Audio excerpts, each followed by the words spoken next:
Hello friends, it's live Q&A and let's talk tomatoes and potting them up and so many other things. In fact, anything that you want to talk about because it's a live Q&A here at Fruition Seeds. And we begin all our Q&As and end them with lovely words, poems, songs. And this morning I would love to share one of my favorite poems. It's from Digger and it's called Joyful. Like a sunflower seed, we are here to more than just survive, but to be broken open and transform this world in a joyful kind of way. I'd love to read that one more time. Like a sunflower seed, we are here to more than just thrive. We are here to be broken open and to grow and transform this world in a joyful kind of way. And I love that poem so much. That is our finishing poem in Rise and Shine, Starting Seeds with Ease. If you haven't already checked it out, it's our 40-page little book, and we have paper copies on our website. We also have ebooks that you can just download for free at fruitionseeds.com. And I wanted to share with you, before we dive into potting up tomatoes and all kinds of things, I love all kinds of plants. And I love to make all kinds of bouquets. And check it out, this is a larch. They're also called tamarack trees. And this is actually a branch of a larch that I harvested about a week ago. And none of these green buds were out. They were just these tiny little, you can kind of see the nubbins here. They were all just little nubbins. And now, a week later, they're beautifully emerging. So now is a wonderful time to go clip an old apple orchard branch if you've got one, or something else. Honeysuckle is even pretty magnificent. And before they've branched out, leafed out, you can bring them in, tuck them in some water, and they will become the most amazing things / crazy creatures to take over your kitchen and bring you so much joy. So without further ado, let's talk tomatoes. And Jan, good morning, Jan, and good morning, MJ, Mary Jane, I love it. Hi, Petra, wonderful to see and hear you. You too, my friends. This is why we do what we do. So yeah, this is a live Q&A, so jump on in anytime. And I'm excited to especially talk about tomatoes and potting them up today because 'tis the season, and what else are we doing with our lives? So here are a few things to keep in mind. And I already posted about this morning, so perhaps you already read it, but the most remarkable thing about tomatoes is that you can actually bury this stem. And that is totally unique to tomatoes and also potatoes. But any of your peppers, eggplants, lettuce, anything else that you're growing, if you bury that stem, it's just going to rot, decompose, die. But if you bury this tomato stem, suddenly you have double plus the root capacity and access to double the nutrients. And so it's kind of counterintuitive because you make this beautiful transplant into a quarter of the size, but it will grow that much faster and more marvelously as a result. So yeah, we'll talk a lot more about radishes in the coming hour. And I see that Brett has a question, so I cannot wait to jump in. Good morning, Petra. Good morning, Brett. My direct sowed radishes have just broke through the ground. What now? Awesome. So what now looks a lot like this. So take a look at how they're spaced. And so if they're less than an inch away from each other, you want to thin them out so there's an inch between each of those radishes. If they're closer than that, they're just not going to have the space to actually become a big happy radish, although it might be this big of a happy radish. and keep in mind, radish sprouts are delicious. They have exactly that green, delicious radish flavor that you're growing the radishes for. So don't hesitate to, as you thin them, don't just, you can just throw that green sprout on the ground, but honestly, I like to trim them and mostly just pop them straight in my mouth. So there's a fun little thought for you as well. And be sure that you're, if this ground is drying out, make sure they have plenty of water. If you're here in the Finger Lakes, that is no trouble. We have plenty of moisture in our soils. In fact, it's pretty cool. So it's getting to be a longer, cooler season. So yeah, the heat and the drought that makes radishes stressed and thus spicy. We are not even close to there yet. And Kitty says, good morning, Petra. Good morning. I have been a fan since 2019 flower shows. Loved all the dahlia tubers. Awesome. And thanks for starting the seed starting course. You are so welcome, my friend. And for anyone watching who doesn't know, yes, our Seed Starting Academy, it has over 6 hours of how-to video tutorials on all kinds of things, tomatoes and soil prep and so far beyond. And we made it totally free 6 weeks ago because we all need this more than ever. And so yes, jump on in and you'll find all the recordings of our Q&As there too. So thanks so much for tuning in. And yeah, when you pot up your tomatoes is such an equation that there's no one size fits all because there's no one container that we're all growing these in. So yeah, you want to make sure that you are potting them up early and often because these little tiny babies are little tiny babies, and just like our other babies that we love in our lives, we want them to not be stressed and to have everything that they need to grow healthy. And just like us, if we're thirsty, we were actually dehydrated before we had the sensation.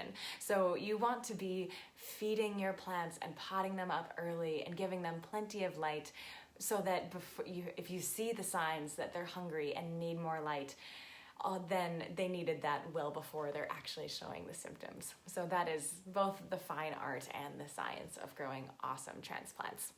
And Jan says, hi Petra, hi Jan. What do you think about interplanting my beautiful ginger with tomatoes? Not a great idea. So your tomatoes are going to get way taller than your ginger, and they both need all the sunlight they can get. So right from there, not a great idea. Also, ginger, you want to be hilling it up. So in July, second, third week in July, you want to start hilling with like an inch of compost, and our ginger fertilizer is the dream of the dream if you've got it. And that helps the plants focus on rhizome development rather than more leaf development.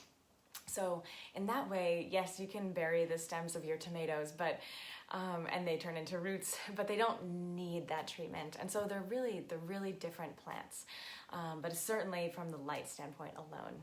But you can, I we plant our ginger on 1 foot spacings. We plant a lovely little transplant of lettuce, just like this one, in between each one. So then by the time this is a full-size head, we're cutting it off and the ginger now has filled in. So that way you can, and that we do that with our tomatoes as well, and peppers and eggplants. So that's a fun little interplanting that will be way more effective. And Louise, good morning, asks, I started my Lilliput zinnias, love it, inside in New Jersey about 2 weeks ago. They're happily sprouted. How can I keep them from getting too leggy and keeping them strong? Legginess, the only thing you can do is light. There is no other function of the equation. So if you already have them in your brightest place, yes, carrot juice in the morning. If you already have them in the brightest place in your home and they're still getting leggy, know that you just don't have enough light in your home to grow even short-term plants. So we have these awesome grow lights. Perhaps you can see them. They're 17-inch LEDs, and there's a lot of other grow lights out there, and a lot of them are really expensive and really terrible. But yes, if your legginess, that's the only option, my friend. They just need more light. So I'm so glad that you're asking and observing. Honesty is so hard for us all, and especially in gardens. And so I'm really glad that you are asking. And feel free to send photographs if you're like, is this leggy? Because it's really hard to know if you don't have a good reference point. But I'm really glad that you asked, Louise. And Stacy says, hi Petra. Hi Stacy. I have a question about Chiapas. Can we chat? I guess that's why we're here. So jump on in. And Kelly asks, when do you start feeding or fertilizing your seedlings? Awesome question. So first and foremost, you're feeding your seedlings the moment you plant them, because this soil that you're planting them in is the foundation of all the abundance yet to come in your season. So literally think about your soil mix, your potting mix, as the foundation of all the abundance yet to come. Do you want to skimp on your seedlings? Do you want to skimp on your potting mix? You don't. And it's really easy to skimp on it. I know I pinch all my pennies left and right, and I'm like, I'll spend $2 less, but it's really a space where you want to get the best potting mix and thus the best nutrients so you can grow the best transplants so you can harvest the most abundance. And check it out, if you didn't already know, we share our potting mix minerals. So I wish you could feel how heavy this is. This is a mix that makes of minerals that you add to other things. There's a lovely recipe on the back and it makes 80 quarts of really high quality economical potting mix that is top of the line. So that's an awesome resource as well. So secondarily, when we start feeding our seedlings is when they get to be this next stage after this. So you can see how much soil is in this soil block, and soil blocks, because they're compressed, they have even more soil per volume than something like, where is my lovely little 6-pack? But imagine like a 6-pack or cell tray. So it has way more soil and thus nutrients per volume. But once our transplants get to be 2-3 sets of true leaves and we're potting them up into our 4-inch pots or whatever largest size that you're going to pot them up into, at that point, once a week, we start feeding them with our dilute fish emulsion. And we have our dilute fish emulsion, our fish emulsion in full concentration rather, on our website, and you dilute it to 1 ounce into 1 gallon of water. And you only make up as much as you need at that moment because it doesn't last in the dilution, but it lasts years in the concentration. So a little goes a long way. So yeah, awesome question about feeding seedlings. And Jan says, thanks Petra, we'll interplant with lettuce. Yes, awesome. And Cindy asks, what should the distance be between lights and seedlings, and how should that change as they grow? Awesome question. So let me scoot this over and bring this light over. So it depends on the light first and foremost, because different lights are just different. But our particular light is an LED light, and they're made here in the US, in Illinois, by our friend Vic. And so this perfectly covers 1 tray of gorgeous seedlings. And for this light, 6 inches above the uppermost leaf is fabulous. And they come with these very high-tech shoestrings so that you can raise and lower them at whatever point. So you want to have them 6 inches above. Lower, the plants aren't going to get as tall. We grew a romaine lettuce once with the light 2 inches above them that was flat on the ground. Instead of the leaves growing up, they were flat. It was hilarious. And quite sad. But yeah, different lights have different requirements. So whatever light that you have, it will say on it what the optimum height above the seedlings is. And I'm so glad that you asked. So I'll tuck this back. And yeah, light is something we'll talk about for the rest of our lives, and certainly could for the next hour. It's so much to share. And David asks, hi Petra. Hi David. Is sphagnum moss the same as sphagnum peat moss? I read that sphagnum moss is pH neutral, but peat moss is acid. That's an interesting question. I've never heard that, and I don't believe it. I don't think that I would be really surprised if there was a process that was able to actually neutralize the acids of peat moss and call it anything vaguely similar. I might be really wrong, but I would go on the basis that they all are, that it's sphagnum moss is peat moss, and they are one and the same, and they're both really acid. So yeah, you want to be sure that you're liming, and something like our DIY mix has plenty of lime in it so that it will neutralize any peat, any sphagnum that you might add. Great question.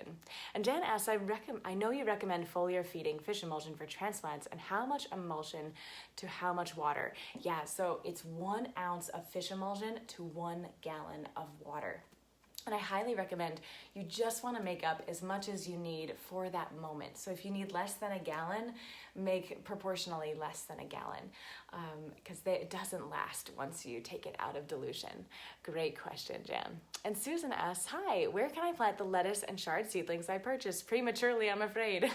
Well, you can actually, if you're here in zone 5, both of those plants, lettuce and chard, are cold hardy. So they will, in fact, be just fine if you plant them outside, albeit they've probably been grown in a greenhouse, in a cozy, no lit wind, very temperature steady greenhouse. So you need to acclimate them, harden them off, it's called.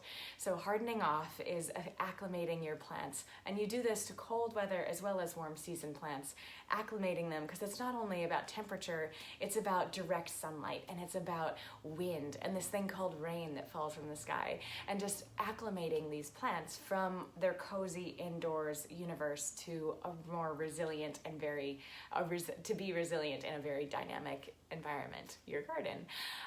So just be sure that when you are taking those tender, lovely little lettuce and chard transplants that you just got, don't worry, you can totally plant them now. Just make sure that you put them outside now and you're hardening them off for the next 4, 5, even 6 days. If it's going to frost tonight, bring them indoors. If it's going to frost 3, 4 nights from now, leave them outdoors. If you have floating row cover, amazing. That will help them grow that much faster. They'll survive without it, but they'll grow that much faster. You'll be eating that much more with them. So awesome question, Susan. And Stephanie asks, do you have a suggestion for a vegan substitute for fish emulsion? Yeah, so if you have compost, amazing. Compost tea is incredible. It's not exact, it's using, I mean, there are always animals involved, right? But worm castings are different than fish emulsion in a lot of ways. And worm castings, are they're the perfect pH for growing plants. Tons of not only minerals that are totally ready to mineralize and be bioavailable for plants, it's also essentially probiotic, right? It's alive. So worm castings tea and compost tea are 2 phenomenal resources for you that are not fish emulsion. Awesome question. And Cindy asks, do you recommend using worm castings in the potting mix? Totally. If you can find worm castings, you are luckier than most people on this planet. And they are an incredible resource. So absolutely. You can use them 1-for-1 in place of compost in our recipe, in our DIY potting mix, and likely for any other mix that you find out there. And Kate says, good morning, Petra. Good morning, Kate. When do you pot up your cherry tomatoes? When you pot up your cherry tomatoes, are you using organic potting soil? Also, how many soil blocks should I put in a 4-inch block, or should I go larger? Lastly, should I continue to keep them under my lovely Fruition Seeds LED lights? How many hours? And thank you so much. So yeah, let's start from the top. Yes, we're using organic potting soil. Because what else are we doing with our lives? And we're an organic farm. Organic nutrients, think of it as I don't need to go into all the ins and outs, but yes, we're using organics and I can't recommend it highly enough. It's kind of like, do you want a meal do you want actual broccoli and steak or beans and a salad and real food on your plate for dinner, or do you want chemically soluble nutrients in a tiny little vitamin? And that's the choice that you're giving your transplants. So that's organic versus conventional in a nutshell. So yes, organic and just as nutrient-rich, compost-based soil potting mix as you can find is the best. And how many soil blocks should I put in a 4-inch pot, or should I go larger? So only 1 seedling in this container. I'm literally, where'd my little guy go? Yes, I'm literally taking this 1 tomato and I'll be planting it in this 4-inch container. So that is one of the easiest, most common mistakes that people make, is putting too many plants too close together. And I confess I still do it in my flower garden here at home, because I'm like, a few more zinnias can't hurt. But in fact, it doesn't hurt, but it doesn't increase your abundance. So just put 1 plant in this 4-inch container. And if you're potting it up into your garden, you want to be, you're planting it out 2 feet, each plant 2 feet away from each other, quite a distance. So that's why I love to plant lettuce and other things in between that'll harvest just as the tomatoes are really getting tall and shadowing them. Basil as well.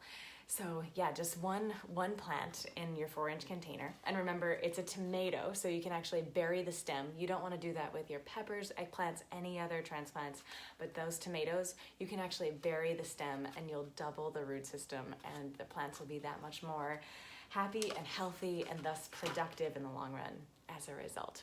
And your final question, Kate, should I continue to keep them under my lovely Fruition and Seeds LED lights? Yes. How many hours? 18. And thank you so much for asking amazing questions.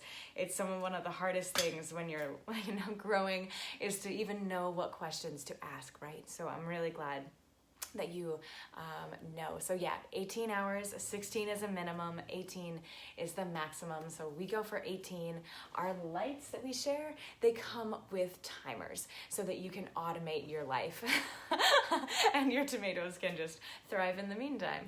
So yes, 18 hours of light with those lights hovering 6 inches above the uppermost canopy of your plants. Awesome question, Kate.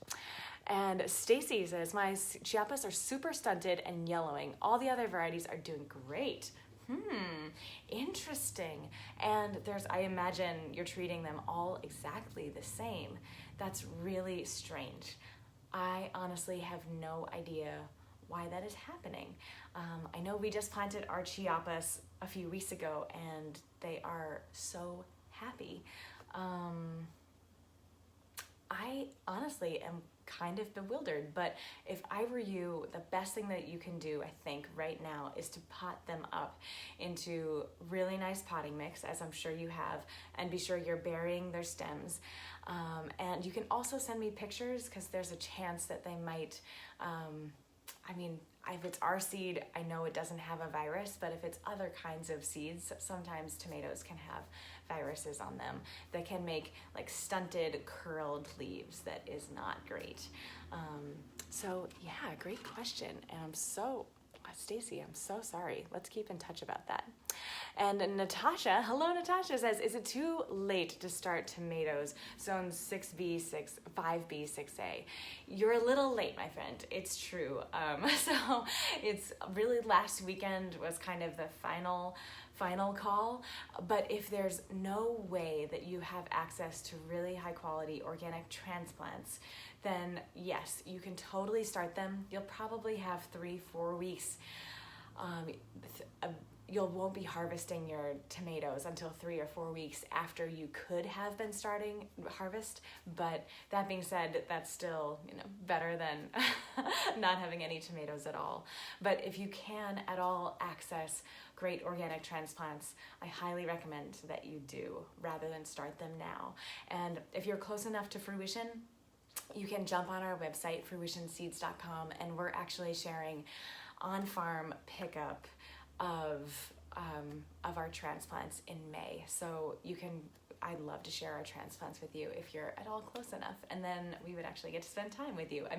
From a distance, and it'll be brief. Usually our farm store is a big family reunion and it's amazing. So this year is going to be very sad and very different, but also very joyful because we all need these plants more than ever. So thanks for asking, Natasha. And Cynthia says, and responding to David, you might want to understand the environmental impact of peat moss before considering using it. Yes, so totally. Peat moss is awful to use, and I cringe every time that I talk about it or even suggest it, much less use it. It's one of the most non-renewable resources on the planet. So anytime you cannot use peat moss, you are doing great in life, and so are all future generations of all species to come.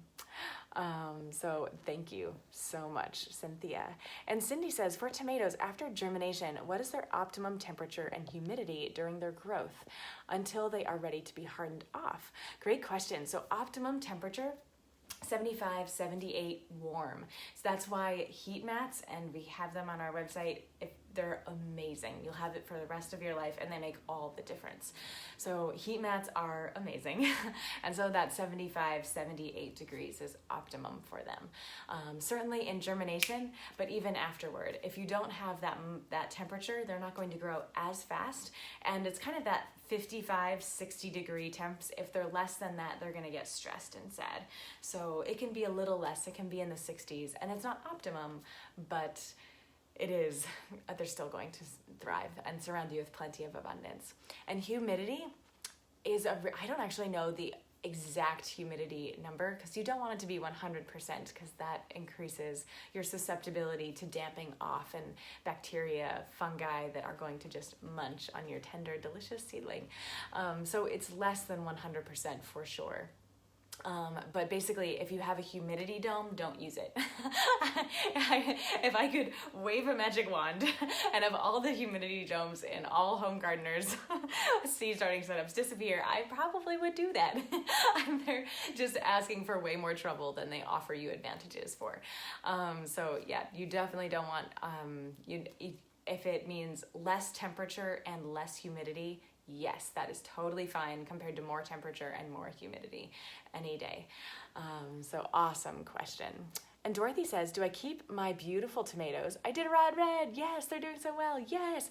In their 3-inch pots under grow lights until final transplant. That depends. So yes, keep them in the container until they need to go into a larger container. So if they have 3 sets of true leaves, are getting their 4th set of true leaves, whoa, you want to pot them up. Even if it's not time to transplant them out, they're going to become stressed in this container, so you need to pot them up, which is why starting too early is such a common mistake, and it's such a mistake, because then in order to keep plants healthy and still growing at this delicious 90-degree growth curve where they're not stressed, so they'll be optimally abundant for you, you need to keep potting them up. And that's where, too, if you haven't already seen, we share our Across the Seasons calendar. So check it out. It's pretty beautiful. I'm really, like any mother, she's beautiful and brilliant. I'm proud of my little babies. So yeah, Across the Seasons is a lovely little planting calendar that has, dates, but not days of the week. So it has years instead. So here's 2020, and I can't wait to add 2021 and 2022, and say like when we planted this and how. And so you can see, oh yeah, I planted my tomatoes really early and I had to pot them up a bunch and they were still stressed. So in the future, I'll adapt and do it a little differently. So this is an amazing resource. And so it has this calendar piece. It also has in the very back these kind of crop by crop sections. We call it Let's Dig In. So here you can say like tomatoes, and here might be garlic. There's a bunch of different pages, so you can have all your crop types and all of the pertinent info right here. So instead of flipping through and looking for all your tomato info, it's all right here. You've got your variety name, your seed source, date planted indoors, transplanted outdoors, potting up times, your planting, your spacing, all the diseases, all kinds of stuff. So it's your kind of quick reference that allows you to adapt over time. So yeah, check out our Across the Seasons calendar. They are awesome.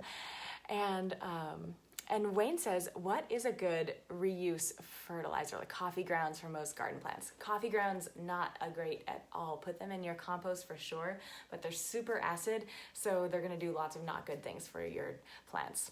Good other fertilizer, honestly, fish emulsion is our go-to because it has over 100 micronutrients in addition to all the macronutrients they need in the right proportion for them to grow really beautifully. But compost tea is also wonderful, and worm castings tea I also highly recommend. So Katie asks, getting tips for getting fish emulsion to smell off my hands for that one day when I'm needed to go into public. Yeah. So here's the thing. It's important to not actually get it on your hands if you at all can. So be really careful as you're pouring it into whatever container and diluting it.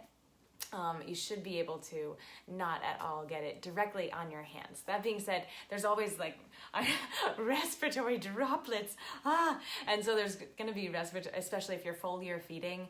I always just take my clothes off and put them right into the wash. But otherwise, there's oils in your fish emulsion. So just if your hand soap isn't working, maybe go for your laundry or your dish soap that has way more strong oil cutters. But that's a few ideas for you, my friend. I'm so glad you asked. And Shanna, good morning. On my way to order now. So excited. Hooray. Can't wait to share them with you, friends. And Suzanne asks, how often do I feed the seedlings with your fish emulsion? So honestly, it depends on the seedling, right? So something like this little tiny seedling, we would not feed yet. All of a sudden, this tomato as well. She's really hungry, but there's plenty of nutrients in this awesome soil block. As soon as we pot it up into this 4-inch pot, amazing. Then it has all this additional soil and access to nutrients. But as soon as this plant has 3 sets of true leaves, that's when we're feeding with fish emulsion, and every week. So your best bet is to continue potting up, but then you can also additionally, once plants are like 5 weeks old, we start to feed them with our fish emulsion once a week. And that is a really solid way to keep them healthy and happy and abundant for the rest of the season. And Susie Farrell, good morning, asks, hi Petra, I've been gifted some iris and columbine seeds from Alaska. When should I plant them? I would plant them indoors right now. Although iris, that's really interesting. I don't know, I've never planted an iris seed. Generally they're propagated by rhizome. So I've started lots of columbines by seed, but not iris. So please let me know to learn. But even though I don't know when would be optimum, I would go for it now if they were mine, and I'm so excited. Please share pictures of them. And Jan says, just received my light system. Love the timer. Cool multicolor lights. Yes. So glad you're enjoying it. And I suspect you'll have it for years, if not decades to come.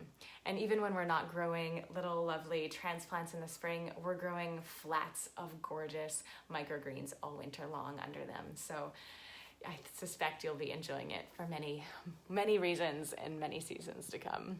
And Amanda says, morning, my kiddos took my labels out. My mini blocks are just popping up. How do I identify plants and know when to pot up? Oh no. Well, certainly once the labels are out, a tomato looks like a tomato, a pepper looks like a pepper, looks like another pepper. So if the labels are out, I think there's no way to make them not anonymous. You can tell if you only planted 1 tomato, 1 pepper, and 1 eggplant, oh man, you can tell those apart. And if you don't know how, send us photographs and we can diagnose them for you. But within those crop types, their seedlings essentially look the same. So that's the bad news. But the good news is they're mini blocks and they're just potting up, and that is the perfect time to pot them up. So yeah, you want to take those mini blocks, and if you have your large soil blocker with the inserts inside, you can just take that lovely little mini block and effortlessly plant it right up, pot it right up. It's the best. You can also take that mini block and you can put it right into a cell tray, or if you don't have something like a 6-pack, there are lots of different options that you've got. But you can also plant it up into something larger, but I like to go from small, medium to large, truly. So then you're totally, you're just allowing them to grow that much faster, and you're not taking up as much space right at the beginning of the process. So, what a quandary. I am so sorry that I'm laughing. And I can just imagine, I'm sure I did that so many times to my father and his transplants growing up, like, oh, these look fun and easy to pull out. I'm sure even in my adult life, I've made plenty of plants anonymous. So, not to worry. / there's life. And hopefully a tomato is a delicious tomato, even if you don't know what it is for another 2 months. So Gabriel says, looks like I'm going to need transplants again. Oh, I am really glad that you're being honest with yourself, Gabriel. It's one of the hardest things. People always often want to start their own transplants. And that's awesome. But the fact is, it's really pretty challenging to grow really healthy, happy transplants without heat mats, without grow lights, and without kind of a few years of just practice and experience. And honestly, even though I grew up gardening and starting seeds indoors, I'm 100% confident that I did not grow quality seedlings until I started working on organic farms. So I'm really grateful for all of that experience. But yeah, it's one of the best things that you can do right now to say, that plant doesn't look totally happy. It's a little leggy, it's a little stressed. And knowing and being totally honest with yourself, knowing that if you can get a really nice organic transplant, you will be harvesting that much more abundance. That humble pie will give you so much more pie in the future, my friend. So cheers.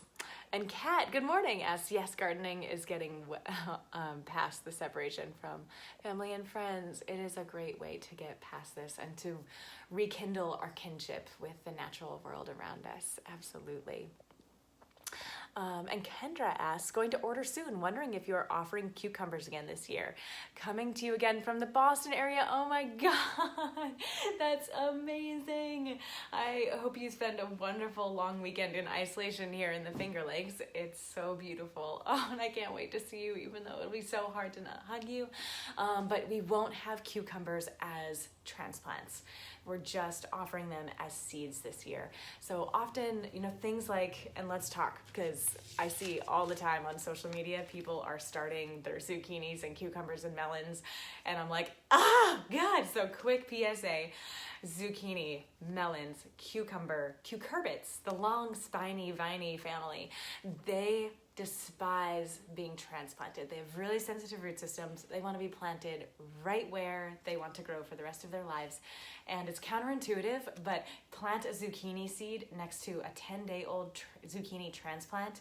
The seed will probably fruit first, and it will definitely fruit a lot more than the transplant. So we sometimes do share them as like super tiny little transplants in peat pots or like little cow pots, but so you can just plant them cow pot and all, so you're not disturbing the root system. But honestly, so yes, come. I can't wait to see you. Safe travels. But yeah, we have a more limited selection on our website of our transplants this year that's really focusing on tomatoes, peppers, eggplants, tomatillos, ground cherries, ginger, things that are just not as easy to grow indoors. So I'm so sad to disappoint you, and I'm so glad that you asked. And Donna says, stainless steel bar of soap. I did get mine on Amazon. Surely they sell them elsewhere. I just love that we're having all these conversations together, friends, and we all have so much to share. I'm sharing just a bit, but you all talking amongst yourselves is like gold and makes me so happy. So Lisa says, hello, do I pot up my seedlings 3 to 4 weeks after their first sprouts from the day that I plant them? It so depends. So the kind of transplant, the kind of seedling that you have makes all the difference. And also the containers you're using. So if you've got an awesome mini blocker, you are one of the luckiest people on the planet. And if that is just this lovely little 1/2-inch cube of soil. So as soon as they sprout, you need to pot them up. But you can also plant them just directly into a large soil block, which here we are, or into something like a 6-pack or a cell tray. And that is the perfect amount of soil for a 3 to 4 week old transplant. You shouldn't have to pot them up. If it's a lettuce, kale, Swiss chard, basically anything except for a tomato, pepper, eggplant, ground cherry, tomatillo. Those transplants, they're more like 6+ week transplants, and so it's ideal to pot them up at least twice, if not 3 times, before planting them out. Awesome question. And Sandra asks, do the soil in my cell trays, your recipe, except I have some vermiculite instead of perlite, perfect, dry out so quickly unless I use, where did the question go? unless I use humidity domes, which I've removed at your advice. I use a spray bottle and to keep the top layer moist, but until they sprout. But then what? Watering at the bottom doesn't seem to moisten the top. Yeah, so you can do both for sure. And yeah, it sounds like you might have them on a heat mat too, because I'm really curious. Usually, honestly, our mix like that, it dries out more quickly than our mix without the perlite, but it shouldn't dry out that fast. But yeah, you can totally do both. And you can also maybe dial in your bottom watering, whether it's making sure that there is water in the bottom and so that condensation is more robust and happening. You can also, but I want to say too, like as much as I'm a huge proponent of bottom watering, you can also water from the top. I don't recommend top watering until seedlings have emerged. You know, if I plant this lettuce seed, I can very easily, from watering from the top, displace soil and displace the seeds. But as soon as they've sprouted, all of a sudden I can very easily water from the top gently and it'll percolate through. And with a little spray bottle, it's really hard to get that. You're basically just moistening the top half millimeter. It's really hard to have it really sink down through, and especially if they're on a heat mat, so water's evaporating quickly, and the bottom watering isn't as coming up as quickly. Get yourself feel free to then top water, and I'm so glad you asked. I'm so glad you asked. And we've got time for just a few more questions. Kate asks, when I'm potting up or transplanting outside, do I take the plant out of the soil or put it right in the ground? Yes, or what can I do with leftover soil from the seedlings? Are the heat mats only to be used for germination? First-time gardener, so thank you for all your help. You're so welcome. We're all first-time gardeners, really. If I'm in my 70s and acting like I know what I'm doing, you'll know I'm off my rocker. So we're all in this together. So yeah, when you're potting up, transplanting outside, you can put you want to take the plant out of the container, unless you're planting something like a cow pot or a peat pot. I recommend cow pots more than peat, just because cow pots are a lot more renewable. And so if you're not growing them in a biodegradable container, it's important to take them out of that container. And I like to dunk my plants. This is such an awesome tip, and I wish I could do it. Pretend my carrot juice is in fact dilute fish emulsion. And so you take dilute fish emulsion, and you want to dip, and before you take your transplant out of the container, I'd literally pour water over it. Or if it's a small enough like a soil block, I just dip it in a container. And then that way you've got plenty of water, but also plenty of nutrients right there, right on the soil, right on the roots, right where you need it most, right as you transplant them in. And then it's like, if you're gonna go for climb a mountain, you definitely want to have breakfast. And so the equivalent of this, your plant is about to climb this mountain of growing for you abundantly for the rest of the season. And so the least you can do is to give it a little love and that good breakfast before you plant it. Dunk it in fish emulsion. So that's an awesome little tip as you're planting it out. And what can you do with leftover soil from seedlings? I keep it, and honestly, that's what I put my house plants in. You can also just toss, if you don't have house plants or don't need any more for your house plants, just put it back on your compost. And in that way, think of it as just a sponge that will continue to take on more water, more nutrients. So you're not throwing it away, you're putting it right back on your compost to essentially rehydrate, full of nutrients that will be a blessing for plants in the future. And are the heat mats only to be used for germination? So awesome question. They are amazing for germination, but if there's nothing else you need to be growing on and germinating on that heat mat, you can totally keep this lettuce, or especially this tomato will be so happy to be on a heat mat for the rest of its life. And they'll grow that much faster. But it's that they're called often germination heat mats because they are, and at Fruition Seeds, we're starting tens of thousands of seeds, right? So we have great big heat mats. But as soon as they germinate, we take them off and put new plants on, new seeds, freshly sown seeds to germinate. So it's kind of this carousel of who's germinating, now who's germinating, now who's germinating. But if you're only growing if you're growing a smaller quantity of plants, there's no need to take them off unless there's something that else that needs to go on. So yes, awesome question, my friend. And Kate, I'm so glad you're here with us. Don't be shy. And Cindy asks, how do you recommend watering tomato transplants, and how do I determine if they are too wet or too dry? Awesome question. And then we should wrap up, friends. And so yeah, this awesome question, how watering tomato transplants, how do you know if they're too wet or too dry?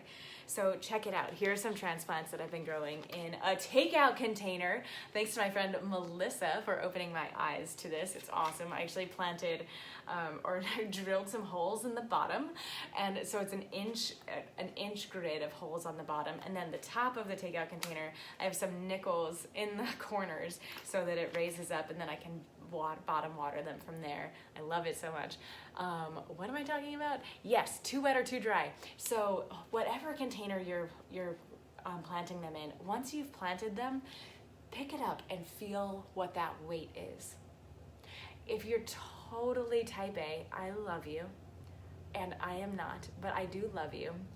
And you can actually record how much weight it actually is, because that weight is predominantly water weight. And so if it's notably less than that, they need more moisture. If it's notably more than that, then they're being overwatered. So honestly, I'm the kind of gardener, I'm the kind of person that just likes to fly by the seat of her pants and trust her intuition, and knowing that that intuition isn't so much just divine clairvoyance, but it's like honing my muscle memories and using all of my senses to just get a sense of what is happening and how I can adapt myself so that the world can be more abundant around me. So I just get a general sense of how much water weight is in these transplants, and then if it's lighter, then I know they need water. So another thing to keep in mind, you can always keep water with this bottom watering system. You can always keep water in this bottom tray, and that will always be evaporating slightly, condensing on the bottom of this upper tray. And that will only soak up as much as the soil blocks above it need. So you can't overwater from bottom watering unless you actually have too much moisture water in that bottom tray, and that it's up to the top of the bottom tray, and so the top tray can't effectively drain. So another thing to keep in mind with watering is that it's really important, especially with this lovely little Chinese cabbage, but with all transplants, you want that top of the soil to get totally dry between waterings. I mean, like, you don't want the block to get totally dry, just the upper 0.5 millimeter to get dry. And that means that any of the bacteria and fungi that are there naturally, marvelously, and thank goodness, they won't have a chance to then bloom and become like, often you'll see green algae and sometimes white mold on the top of your surface of your seedlings. And it's not the end of the world. Your seedlings will probably be just fine. It's nonetheless not ideal. So that's another little thing, to just let that soil dry out in between, the very top most 0.5 millimeter to dry out in between waterings, and that way you will circumvent that sadness of having seedlings that get algae or damp off.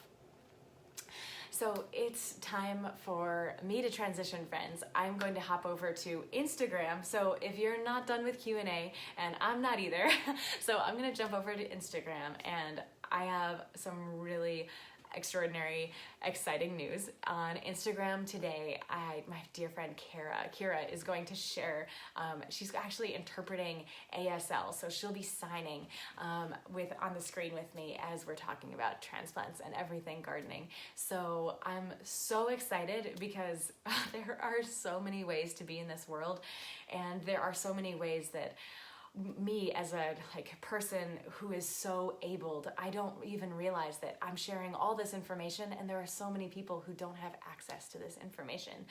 And Rochester has one of the largest deaf populations on the planet. So I'm really honored to be diving into this. And Kira is so fun. She's so amazing.